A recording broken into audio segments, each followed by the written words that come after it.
During my first pregnancy, at my 21-week ultrasound, our happiness quickly turned to disbelief. Madison's Regina Vitiver was one of many who filled a Capitol hearing room to share her story, a baby with a fatal tumor, a pregnancy terminated at 29 weeks. I am telling you what I went through because I want you to know there are real people like me who are faced with terrible news and have only bad options to pick from. This pill would only remove one of those options. Also testifying was Ann Hafner, who said doctors gave her a similar choice late in her pregnancy, saying her baby had half a brain.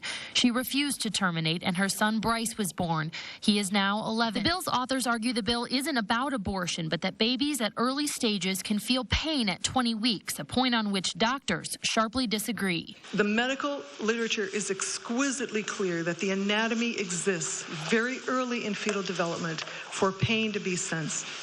It's exquisitely clear. What I can tell you is that the published peer-reviewed medical literature, overwhelmingly, when the review was done, states that this is not the case. That 20-week-old, 21-week-old fetuses do not feel pain.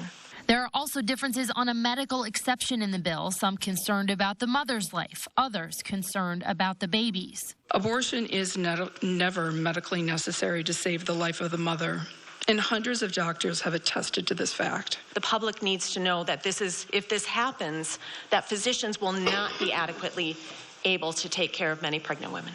There is also controversy over conflicting opinions on the age at which a fetus can feel pain.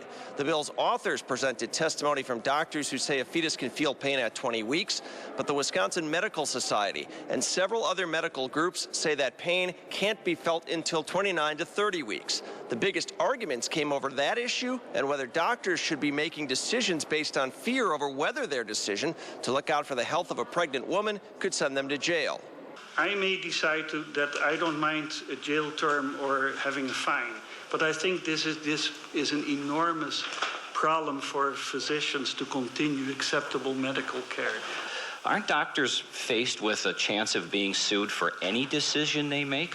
Not even relative to birth. I mean, wouldn't that be on a doctor's mind for every single medical procedure to make sure what they're doing is correct? The bill's authors say the legislation is constitutionally sound, and they hope to pass it out of committee this week. Thank you for your testimony. I have a few questions for you.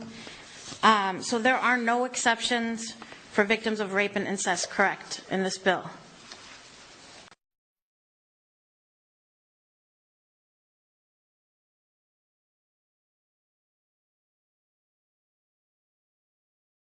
The rape and incest in our state, we do not prohibit rape and incest abortions. As I said earlier, they're permissible. And generally, rape and incest, people tend to deal with that in the very early stages, days, weeks. So there are no exceptions for rape and incest in the bill? What this bill does is prohibit abortions on children that can feel pain. So we don't differentiate classes of children and say it's okay to put the pain on some classes of children and not on other classes of children. Okay, so there are no exceptions for rape and incest. The bill is about pain. Let me move on to my second question.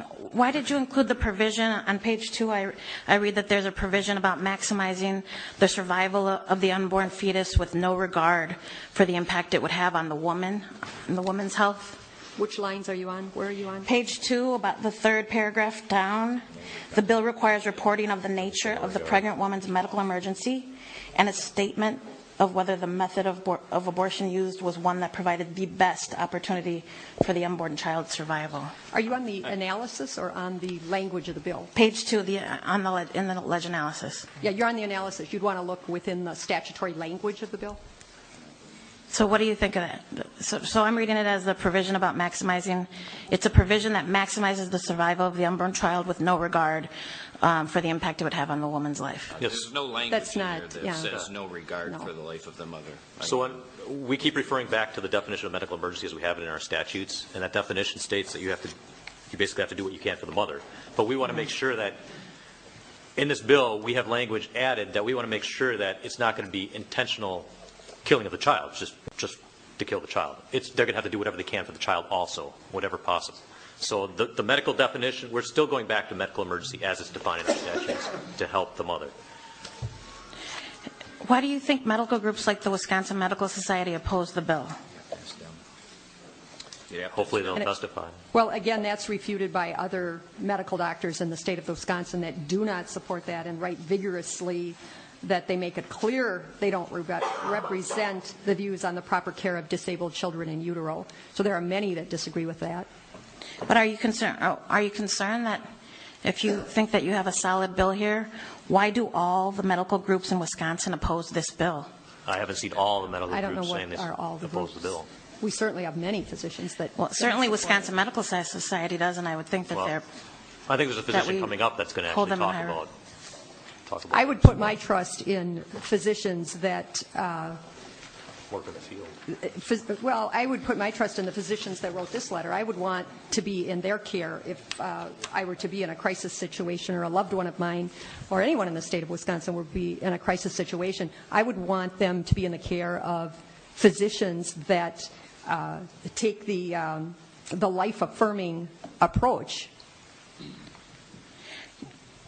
Can I ask who wrote the bill, and did they have medical training?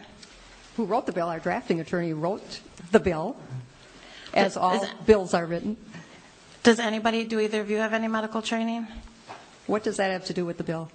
Do you have medical training? The bill's before the health committee, and it could put the lives of many, many women in danger. And it could still save doing the it. lives of many children. We're still going to I do what think we can for the lives of the that's women. an appropriate question. Well, it's a legal perspective. So we work with attorneys that write law and that understand that type of law. But you also didn't consult the doctors that Representative Kolstad asked you about, or the health experts. You just did a lot of reading, you said. I'd be glad These to are meet fetals. with you and all of those people, too. If you've had conversations with them, I'd be glad to sit down with you and all of these The groups. experts, yeah, there's going to be experts coming, but the experts that we cite are experts who are fetal surgeons and who work in fetal anesthesia. These aren't just general OBGYNs.